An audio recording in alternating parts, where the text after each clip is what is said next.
حبايبي السلام عليكم ورحمه الله وبركاته. عاملين ايه؟ يا رب دايما تكونوا بخير وعلى خير. النهارده بقى احنا عند ملوك الاندلس. ده محل مستلزمات الحلواني اللي انا بتعامل معاه. هو ليه فرع في امبابه وفتح مؤخرا فرع من امتداد القوميه ومتفرع كمان من امتداد الوحده. انا دلوقتي هوريكم الشارع بتاع المحل. لو انت جايه من هنا دي قوميه تمام، هتنزلي عند فرع فودافون وهتخشي في الشارع عند مسجد الهدايه، هتمشي شويه ألف من هيدلك على العلوان. ولو جايه من هنا من عند مدرسه القدس ده امتداد الوحده، دي لاهالي امبابه تمام. وده المحل معانا من بره. هنخش بقى نكلم استاذ مينا ونشوف ايه الموجود عنده والمتاح. ده الشارع من قدام من عند فرع فودافون، وده الشارع من قدام من عند مدرسه القدس. ودي بقى الحاجات الموجوده عند استاذ مينا، الصوصات حتى الدقيق السمسم، كل حاجه موجوده عنده بامر الله. حتى عنده الجلاش وعنده الجبنه الموتزاريلا وعنده كل حاجه بامر الله.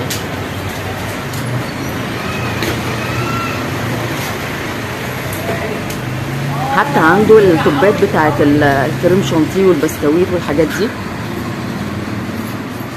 هات من جوه، هات من جوه، يلا ماشي براحتك.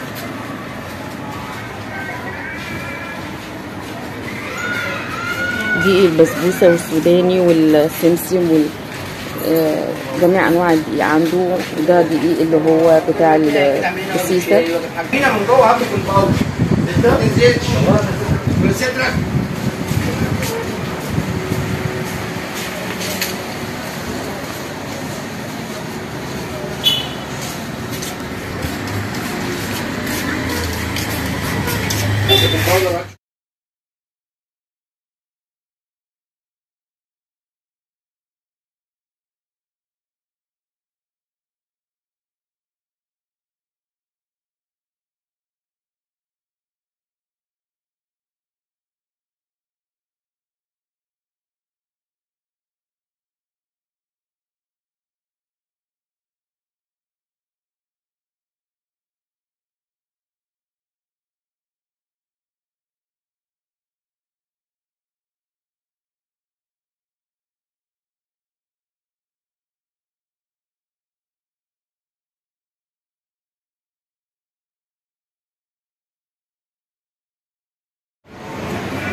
كده خلصت التصوير حلو صح؟ وده بقى رقم استاذ مينا والعنوان علشان خاطر اللي عايز يجي ممكن يتصل بيه. ده تليفونه الشخصي، اللي عايز يتصل يعني اللي جاي يتصل بيه وهو هيبقى معاه التليفون لحد ما يوصل لعنده. استاذ مينا السلام عليكم. وعليكم السلام. ازيك يا استاذ مينا؟ ازي حضرتك عامل ايه؟ احنا طبعا لنا الشرف النهارده تبقى على قناتنا. ده احنا لنا الشرف. الله يبارك لك، الله يخليك. انا دلوقتي واحده جايه الاستاذ مينا، عايزه اعرف ايه اللي عنده. انا كل خامه حلويات عندي، اي حاجه تخص مجال خامات الحلويات موجوده عندي. خامات بس بتاعت الحلويات؟ خامات مش عطاره؟ لا العطاره حاجات معينه اللي بتاعت الفران، اللي هو حبه البركه، كركم، ينسون، اللي هي ما تكرفش البضاعه بتاعتك. ده بعيد عن المكان ده خالص. تمام. انا عامه صورت لهم المحل من جوه والدنيا فيها ايه. كلم بقى الناس اللي عندي. احنا اولا ان هو موزع معتمد لشركه دريم. ايوه تمام. كريمه شانتيه دريم. تمام. دي ما حدش في امبابه بيجيبها غيرنا احنا الحمد لله. تمام. كريمه طعمها كويسه جدا ورميها حلو وقوامها حلو حتى في الجو اللي احنا فيه دوت. دي دريم الكيلو بتاعها ب 220 جنيه. تمام 220 جنيه الكيلو بتاعها. تمام. على فكره اتباع ب 240. تمام. دي خام من دريم، عامله كذا درجه من غير سكر. خام يعني من غير سكر. تمام. وعندنا كريمه سما عامله برضه 220 الكيلو، خام برضه. وعندي كريمه فيينا، دي الشوكولاته اهي، دي ب 200 بس الكيلو. فيينا تبع خامتها كويسه يعني؟ خامتها كويسه برضه، بس هو الفرق ليه ما بترميش رميه عالي قوي زي مثلا زي السما، لان كل الكريمه تكون اغلى بترمي اكتر. تمام يا استاذ مينا. ايه تاني؟ عندي بقى الشوكولاتات كلها بانواعها، انا صورتها لهم. ايوه عندي فيينا، عندي جانا، عندي كواليتي باللبن. كواليتي باللبن دي ممتازه جدا. والقالب دوت عرض عشان القناه، القالب ده المفروض ابيعه ب 225 عشان القناه ب 210. ربنا يخليك يا استاذ. 2 كيلو ونص جمله. واللي هيجي لك من عنده ام وليد؟ ما هو مواليد ده عشان مواليد طبعا. بيتباع ب 225 والله، بس حضرتك طبعا عشان القناه ب 210. وعندي طبعا زبيب، عندي جوز هند، عندي سوداني. بصي البضاعه بتاعتنا انا صورتها لهم. بص جوز هند، ده جوز هند كامل الدسم تمام. ايوه فعلا انا كنت جايبه في جوز زيت هند وزيت بس من وزيت. بره في قسما زيت. بالله ما فيهوش ريحه الجوز الهند خالص. طب وادي سمسم هند عندنا. انا صورته لهم. نتنقي برضه درجه اولى. تمام. وعندنا بقى ايه نعمل عرض تاني برضه عشان ايه ام وليد طبعا وحبايب ام وليد. الله يبارك. ده كورن فليكس ده موجود اللي بينزل عند الفرجانه او سعودي، العلبه دي ب 15 جنيه. انا عامل العلبه ب 12 ونص، ببيعها كده كده عندي في المحل. وعشان ام وليد الاربع علب ب 45 بدل 50. تسلم لي يا استاذ مير. العرض دوت عشان خاطر القناه، غير كده لا عشان ام وليد. تسلم لي يا استاذ مير. وعندنا طبعا منتجات شركه دريم جيلي كريم كراميل. تمام. عندي كاتشب جراكن، الشركه اسمها زاد، شركه كويسه جدا. الجيركن ده كيلو صافي ب 30 جنيه. تمام. كيلو صافي ب 30. والصغيره اللي 400 جرام ب 18. حاجه على ضمانتك يعني. طبعا. ومنتجات شركه الطحان، انا عندي الطحان باسعار برده مش موجوده بره. عندك ام علي دي ب 23. تمام. وعندي كيكه البرتقال ب 25. تمام. والفانيليا ب 25. تمام. والشوكولاته ب 30. تمام. والله اسعارك مهوده عن بره يا استاذ مير. اكيد مختلفه عن بره. طبعا ام علي دي شغاله بره 28 جنيه العلبه. تمام. 30 جنيه ارقام فلكيه. تمام. وادي البسبوسه دي الطحان برده بيتزا ب 18 بدل 20. تمام. على فكره ممتازه جدا وممكن انضف من حلو الشارع. قول لي بقى يا استاذ مير، اتفضل. لو سالتك سؤال عن البسبوسه انا كم وليد ببقى محتاره فيه مع اني وصفتها سهله قوي قوي قوي جدا. طيب هو بيرجع للدقيق ولا بيرجع لطريقه العمل نفسها؟ بص هي بسبوسه سهله جدا بس هي تكايه صغيره. هي تكايه صغيره فعلا. بس كل ما تكون خشنه شويه بتبقى افضل. تمام. هي بتبقى الخشنه طبعا افضل شويه، يعني الخشنه بتديك ترميله يعني؟ الترميله بتاعتها. طب ليه بتنشف مننا يا استاذ مينا؟ بص طيب السر بتاع اللي هي بتنشف وبتطرق ولو عايزينها طريه شويه. ايوه زي بتاعه المحلات. تمام. انا عايزه بسبوسه زي بتاعه المحلات. انا بعملها في بيتي الشخصي، انا باخد النص كيلو عليه كوبايه سكر، عليه كوبايه زبادي كبيره، وعليه 4 معالق سمنه كبار، ومعلقه بيكنج باودر صغيره قوي، وجوزين ده حسب الطلب. وطبعا كلها بتبقى لازم تبقى لما نيجي نعجنها بايدينا بتبقى لون واحد، ما نعجنش فيها كتير. تمام. كلها لون واحد، يعني ما نعجنش فيها كتير. خلاص كانت متجانسه مع بعضها عشان بتعضم معانا. بعد ما تطلع من الفرن بنسقيها الشربات بتاعنا، بنغطيها. شربات سخن ولا ساقع؟ بص تكون هي سخنه يكون الشربات دافي ما يكونش ساقع. طب احنا سمعنا ان الاثنين يبقوا سخنين مع بعض. ماشي شغال. ما هو تنفع. وفي ناس تعملها تخليه دافي اللي هو مش سخن قوي. أيوة. عشان ما تعجنش مني برضه. تمام. او مثلا لو البسبوسه طالعه بقى لها 10 دقايق والشربات سخن شغال برضه، وبعد ما نسقيها شربات لازم نغطيها عشان مع البخار تطرى. تمام. تطلع معانا. طيب احنا كده خلصنا من البسبوسه. السبونشات بقى اللي عند حضرتك. عندي سبونش طبعا شركه دايموند. تمام. ده سبونش شوكولاته وفانيليا. تمام. الكيلو ب 50 جنيه. تمام. النص ب 25. تمام. النص معياره 6 بيضات، بيطلع 6 بيضات ونص كوبايه ميه حنفيه، وكله يدير مع بعضه البيض مع الميه مع السبونش لمده 8 دقائق. تمام. 8 دقائق كله مع بعضه. السبونش على فكره الشركه دي كويسه جدا، وعندي منها عجينه السكر بتاعتها اهي.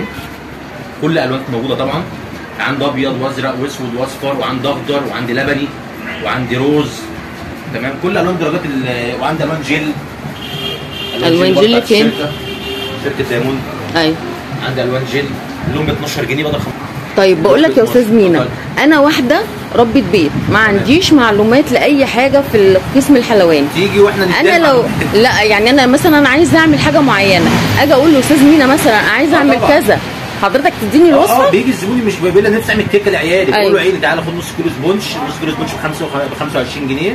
بقول له الطريقه بتاعته وبكتبها له على الكيس، والكريمه الشانتيه عندي بدل النوع كذا نوع زي ما وريت في اول الفيديو. عندي دريم وعندي سام وعندي فينا، وعندي حاجه رخيصه طبعا بس ما برضاش اقول للزبون عليها يعني على قد سعرها. ده الكيلو 120. ده الكيلو 120 بس. طبعا لما يجي حد عاوز حاجه نظيفه ياكلها البيت وعياله بقول له خليك في طب في حاجه وسط؟ ما هو بصي ما بين اللي هو اللي مش قوي واللي قوي. هي فيينا. هو فيينا اقل حاجه ب 200. الربع كيلو مثلا ب 50 جنيه بيكفي له تورتايه. تمام. انت النهارده عشان واحد يعمل تورتايه البيت في عياله هتتكلم حتى لو كلفت معاه 120 جنيه 130 جنيه هيطلع يجيبها من بره مش اقل من 250. طبعا. دي اقل حاجه، ده اقل واجب. طبعا. وعندي طبعا الكريز الاحمر والاخضر، وعندي فاكهه مخففه بتاعت شركه كواليتي. تمام. وعندي التوت اللي كاس دوت ب 5 جنيه. وادي توت؟ توت جيلي بطعم. طب ممكن تورينا الكيس؟ عينيا. ده جيلي توت. ايوه ده بكام؟ 5 جنيه. بعدين في الاغراض توت ازرق واحد. انا ما بجيلكش الا وانا قابضه. يلا يا عم خالص. الله يخليك. وعندي طبعا بسكوت اللوتس السليم. ده لوتس؟ ده لوتس سليم. ده الكيلو 120. تمام. كيلو 120 اي حاجه. يعني انا سمعت بره ان هو اغلى من كده. لا هو في ناس شغاله 160 ان هو يعني ايه مخلط؟ هو لا هو عشان هو يعني ايه احنا شغالين. ايوه يا استاذ مين. هو طبعا احنا شغالين بس ده 120 ان احنا برضه شغالين جمله يعني جمله. اتفضل اتفضل كمل. اه. المهم بياخد بالربع بالثمن برضه مش عايزين نقول له لا مفيش لا فيه، ما عايز يفرح برضه عياله يعني. وعندي طبعا خميره فوريه انجل. تمام. وعندك منها الصغيره. عندي ناس صغيره طبعا. يعني عنده النص كيلو مش كده يا استاذ مينا؟ دي وعنده الصغيره صافي ودي 100 جرام صافي. تمام. وعندي طبعا النوتيلا بقى انواعها. النوتيلا دي بقى ايه نعمل برضه اقول عليها حلوه برضه عشان خاطر طلعت مواليد. يعني هتعملي لنا عرض على النوتيلا؟ طيب انا عندك نوتيلا سما ديت. نوتيلا سما تمام 85 جنيه بس بدل 90 95 في اي مكان. دي وزن قد ايه يا استاذ مينا؟ كيلو صافي. كيلو صافي. كيلو صافي. هي نوتيلا ابيض واسود مش كده؟ بس البني هي انا قلت عليها بصي دي كيلو صافي، كيلو غير وزن العلبه. كيلو غير وزن العلبه. تمام. دي ب 85 بتتباع في اي مكان، يقول لك اللي انا عامل عليها عرض 90 و 95 انا عامل 85. تمام. وعندي اللوتس بتاع السما. اللوتس بتاع السما برضه عامل لك عليها عرض ببيعها ب 95 دي كنت ب 90 عشان خاطر كنت مواليد. يا رب يخليك يا 90 جنيه بس كيلو صافي سما. تسلم. شركه سما. تسلم برضه كيلو يا جماعه. كيلو صافي. تمام كيلو صافي.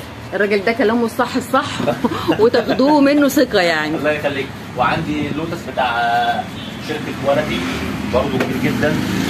ده لوتس بريد لوتس. ايوه برضه ممتاز. ايوه ده كيلو ب 105 كيلو صافي. وليه؟ ب 100 جنيه. والمتابعيني والله ب 100 جنيه ده جملته. بس بص بقى دي وزنها كيلو زياده. ايوه داخله على 95. يعني العلبه دي اساسا ما بتجيش 50 جرام. ايوه العلبه دي. وعندي ميروتيلا. ميروتيلا دي برضه عامل لك عليها عرض جامد. ميروتيلا ديت دي عبوه 850 جرام. دي المفروض تتباع رسمي 70 75. انا عشان خاطر مواليد 65 جنيه. ده حلو قوي. والعلبتين ب 125. ده حلو قوي. والاربع علب ب 240. كفايه يا استاذ مين. يعني الكرتونه ب 60 جنيه. ربنا يزيدك يا رب. الله يخليكي. وعندي طبعا الكاس الحلواني برضه نعمل لها برضه ايه دي التقيله مش الخفيفه. الكيس الواحد ب 2 جنيه ونص. والعبوه كلها على بعضها؟ لو خدوا عبوه على بعضها ب 30 جنيه ب 25 جنيه عشان خاطر مواليد. 25 جنيه ب 25 كيس هيكيس بجنيه. تسلم يا رب. الله يخليك. ده فرن عندك استاذ مين. احنا سمعنا ان عند حضرتك كمان جبن موتزاريلا. عندي جبن موتزاريلا وعندي جلاش وعندي سمبوسه وعندي زبده باوزانها طبعا. دي زبده كريستال طبعا غنيه عن التعريف. طبعا 75 جنيه. تمام. كيلو. تمام. وعندي منها يعني بالنص كيلو بتاعها ب 40 جنيه. يعني في منها قوالب نص كيلو؟ في قوالب نص كيلو موجوده. تمام. يعني حضرتك مثلا اللي وزنها ولا هي جايه كده؟ لا جايه مقفوله من الشركه. تقفيل شركه. وعندي جلاش نص كيلو. الربطه دي الكبيره نص كيلو. تمام. عشان في 300 وفي 400. ده قارون نجوم. تمام. لفه السمبوسه نص كيلو برضو ب 20 بدل 25 في اي حته. السمبوسه دي ما بتشوفش زيت؟ لا على السمبوسه مش عجين الجلاش. تمام. والنص كيلو الجلاش دوت ب 13 جنيه بدل 15. نص كيلو ب 13. وادي نص كيلو سمبوسه ب 20. تمام. زبده فرن عندي العلب النص كيلو. ده النص كيلو. ده ب 50. تمام. ده ب 50 جنيه نص كيلو. دي جايه من الشركه كده؟ جايه من الشركه كده مقفوله. ده نص كيلو ب 50. وعندي ال 200 جرام دي لسه نازله جديده. 200 جرام دي مش موجوده في اي مكان على فكره دلوقتي لسه ما انتشرتش. 200 جرام 23 جنيه بدل 25. ايوه. تمام. وفي منها قوالب الكيلو. قوالب الكيلو الفرن ب 90. تمام. وعندي الجبن الموتزاريلا عندي الحمد طبعا شركه معروفه. طب احسن نوع ايه ليها يا استاذ مين؟ طبعا الحمد كويسه يعني كمطه ونوع جبنه. طب هو رقم واحد في الجبن دلوقتي يعتبر في مصر هي يونيفرسال. جايه لنا الاسبوع الجاي ان شاء الله لما تيجي طبعا ابلغ حضرتك تيجي تصوري معانا. طب تمام ماشي. تمام. الحمد كويسه جدا كمطه حلوه مش جميله. طعمها مش وحش قوي لا حلوه اللي هو برضه مقبوله. هم برضه عاملين ميكس يعني لو حد بيدور على الطعم ياخد ميكس. الميكس فعلا جميل قوي. شيدر على رومي على موزاريلا. جربتها في حاجات كتير حلوه قوي. وبعدين دوت كاس 500 جرام عشان حمدي عامل 200 جرام وعامل 400 وعامل 500 وعامل كيلو. بكام يا استاذ مينا؟ النص كيلو دوت الميكس ب 50 وده ب 55. تمام. ده بيتباع بره ب 60 ده بيتباع بره ب 55. انا عندي ارخص 5. تمام. ادي 50 55. وعندي اكياس 200 جرام ميكس برضه 23 جنيه الحمد. عشان اللي عايز ياخد كيلو ياخد اللي على حسب امكانياتك انت مشي حالك. تمام. وادي ال 200 جرام ودي الكلمه اللي انا دايما بقولها في القناه بتاعتي على قد امكانياتك مشي حالك. طبعا. وادي ال 200 جرام موزاريلا برضه 23. وعندنا طبعا الكاتشب وجاي لي برضه جايين دول مايونيز. الحاجات بقى ليه تخص البيتزا كلها موجوده برضه ان شاء الله. عندي المكسرات بانواعها كلها موجوده. المكسرات اخبارها ايه يا استاذ مينا؟ عندي زبيب فاتح مصري انا ببيعه ب 100، طبعا عاملين عليه عرض اليومين دول ب 80 جنيه، فاتحه ونضيفه والزبيبه ما بتقرش، اهم حاجه ما بتقرش. 80 جنيه طبعا عشان قناه مواليد. وعندي جوزين كامل الدسم الدرجه الاولى ب 100 جنيه. وعندي السوداني الفاصل الدرجه الاولى ب 100. وعندي بندق وعندي لوز، كل المكسرات موجوده. دايما عندك الخير يا استاذ مينا. عايزين نسمع العنوان من حضرتك النهارده. العنوان انا ليا دخلتين. لو جاي من شارع امتداد الوحده احنا في منطقه امبابه، منطقه امبابه. لو من شارع امتداد الوحده هتخش شارع مدرسه القدس، انا بعد المدرسه ب 100 متر على الشمال. اسم المحل ملوك الاندلس لجميع خامات الحلويات. انا صورت لهم لو جاي من الشارع القوميه احنا الشارع اللي امام شهرمان اللي هو على صوته فرع فودافون وقهوه السلام، خش الشارع ده احنا بعد فرش على رزق بناصيه. اسم المحل ملوك الاندلس لجميع خامات الحلويات. طب لو حد جاي من خارج امبابه ممكن يجي من طريق الدائري والمترو الجديد هيشتغل اهو خلاص خلال شهرين. ماشي. يعني حتى لو نزل امبابه، لو حد راكب من بره لا يعني اللي نازل مثلا من عند نزله الدائري يقول انزل فين؟ نزله القوميه. نزله القوميه. ينزل القوميه طوالي هيلاقي فرع فودافون على اليمين. أيوة. احنا الشارع اللي جنبه. هو في عربيات او اي توك توك ممكن تركبه؟ طبعا. لحد فودافون قول له عايز انزل عند فرع فودافون، خش في الشارع دوت بالتوك توك زي ما انت، وافضلي تمشي شويه عند مسجد الهدايه. احنا بعد المسجد بشارعين على اليمين واسالي والف مين هيدلك على المكان. وعندنا بيدج على الفيسبوك بينزل عليه كل الشغل والعروض برضه. اسم البيدج يا استاذ مينا؟ اسمه ملوك الاندلس جميع خامات الحلويات بالعربي. تمام. ملوك الاندلس جميع خامات الحلويات. تمام. ورقم التليفون طبعا هيبقى معاكم. انا سجلته لهم بالعنوان على الفيديو يعني. لو اي حد تبع مواليد فوق دماغنا. تسلم لي يا استاذ مينا. في حاجه تاني حضرتك عايز تتكلم فيها؟ لا احنا بنسيب بقى كل متابعينك حبايبي يجي ينورونا. على الله على الله. شكرا يا استاذ مينا. السلام عليكم. استاذ مينا احنا ما اتكلمناش عن الدبات. طبعا بلاقي ديت الستانلس تمام. في منها عندي 5 اشكال او 6 اشكال. دي تنفع لايه؟ دي بسكوت بس؟ هو المشرشر ده مبطط ده بسكوت، وده بسكوت ده الصغيره بتاعتها. تمام.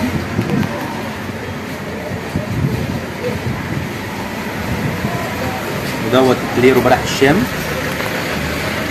وتيفور. ده؟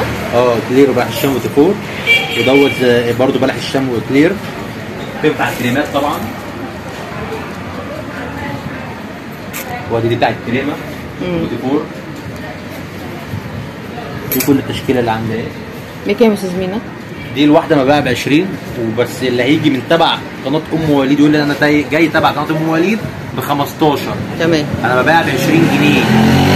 ب 20 جنيه. تمام. السلس مش صاج. تمام. وبعدين معلش عايز اوريكم حاجه بعد اذنك. اتفضل. بص كده من جوه ما فيهاش ولا بنطه لحام. ما فيهاش ومش هتصدي. لا ما تصديش، وغير كده ما فيهاش ولا بنطه لحام. بصي تمام. اللي هو يعني لو فيها بنطه لحام ممكن مع ضغط الشغل ممكن خلاص كسرت من اللي بتشتغل بيها. طيب بما انك اتكلمنا على الدبات، الكياس الحلواني. الاكياس عن القماش جاي لي كل مقاساتها ان شاء الله الاسبوع الجاي. عندي دلوقتي اللي انا وريتها وريتني. ايوه تمام. في حاجه حضرتك نسيت تتكلم معايا فيها. ده احنا في الصيف وفي عز الصيف يعني. طبعا الايس كريم. ايوه الايس كريم موجود عندي 3 اطعمه. عندي فانيليا وشوكولاته، لا فانيليا وفراوله ومانجا، والشوكولاته برضو موجوده. الكيلو عامل 120 بدل 160. طيب والفستق ليه ما فيش فستق والحاجات دي؟ لا الفستق اليومين دول يعني ما برضناش نجيب له بسبب سعره عالي قوي. بكام يعني؟ النهارده الفستق ب 900 جنيه و 1000 جنيه. معقوله؟ لا احنا بنتكلم على بودره الايس كريم بالفستق. بالفستق لا ممكن بقى انا اخلي اللي يجي عايز ايس كريم بالفستق واخليه يعمل. ازاي؟ انا عندي ما تدي السر ده بقى للقناه بتاعتنا. عينيا حالا. عندي طبعا هديله لون اخضر عشان لون الفستق طبعا مقدر. تمام. وهديله طعم الفستق بتاع شركه دايموند. على فكره انا استعملت الاسانس بتاعه كان خطير، بس انا استغبيت شويه وعملته بالفستق الكداب. ايوه ما هو في ناس بتاخده مني لا ما طلعش حلو الصراحه، عشان كده ما رضيتش انزل لا الفستق الكداب طبعا سوداني طعمه باين. طبعا. مش لكن الاسانس بصراحه كان مديله سنه ان هو رايح على الفستق شويه. تمام. لا دوت اهو. ايوه دي ب 20 وعشان القناه 15. تمام. لا تمام كده يعمل ايس كريم فستق. وعندي طعم البندق. طب تمام. ايه ده؟ قلت تاني؟ عندي طعم البندق نفس برضه فليفر بندق. بدل الفستق بندق. عندي منه بندق برضه. في برضه الناس بتحب ايس كريم بالبندق. نسيت تتكلم عن حاجه تاني؟ ايه؟ لا انت اللي تمام يعني؟ كده تمام. ماشي يا استاذ مين. شكرا ليك وشكرا لاستضافتك لينا. متشكرين لك قوي يا استاذ مين. شكرا. السلام عليكم.